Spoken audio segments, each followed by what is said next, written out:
কয়েকদিনের বৃষ্টিতে চাঁদপুরের বিভিন্ন জায়গায় দেখা দিয়েছে জলাবদ্ধতা। এ নিয়ে আরও জানাতে যোগ দিচ্ছেন সহকর্মী মনিরুজ্জামান বাবলু। বাবলু, চাঁদপুরে জলাবদ্ধতা পরিস্থিতির উন্নতি হচ্ছে কিনা, আজকের পরিস্থিতি কেমন দেখা যাচ্ছে?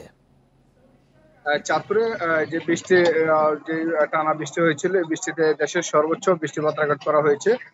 এই বৃষ্টিপাতে কিন্তু যে জলাবদ্ধতা সৃষ্টি হচ্ছে তার কিছুটা উন্নতি দেখা দিয়েছে। তবে আমরা এখনো কিন্তু চাঁদপুর শহরের বিভিন্ন সড়কে এখনো পানিতে নিমজ্জিত রয়েছে। আমি এখন যে সড়কটিতে দাঁড়িয়ে রয়েছি, এটি চাঁদপুর শহরের যে তালতলা এবং নাজিরপাড়া সড়কের মধ্যবর্তী স্থানে। আমার দুপাশে কিন্তু দুটি সড়ক রয়েছে।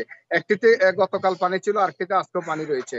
চাঁদপুর আবহাওয়া অফিস থেকে যেটি জানিয়েছে যে গতকাল যে দেশের সর্বোচ্চ বৃষ্টিপাত হয়েছিল 24 ঘন্টায়, সেটি 250 মিলিমিটার। তারপর 3 ঘন্টায় কিন্তু আরো 27 মিলিমিটার এবং সন্ধ্যা পর্যন্ত আরো 6 মিলিমিটার, অর্থাৎ গতকাল পর্যন্ত কিন্তু চাঁদপুরে 283 মিলিমিটার বৃষ্টিপাত রেকর্ড করা হয়েছে।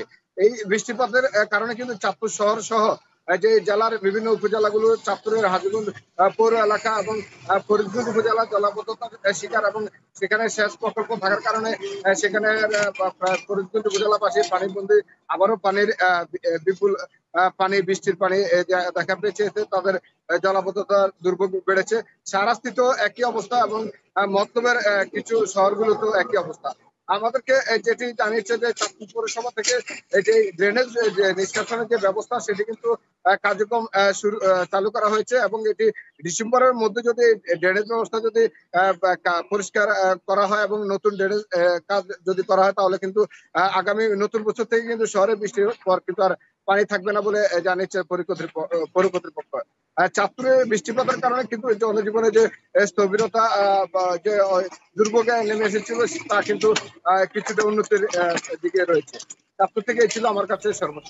ভারী বৃষ্টিতে চাঁদপুরে জলাবদ্ধতার বিষয়ে জানাচ্ছিলেন সহকর্মী।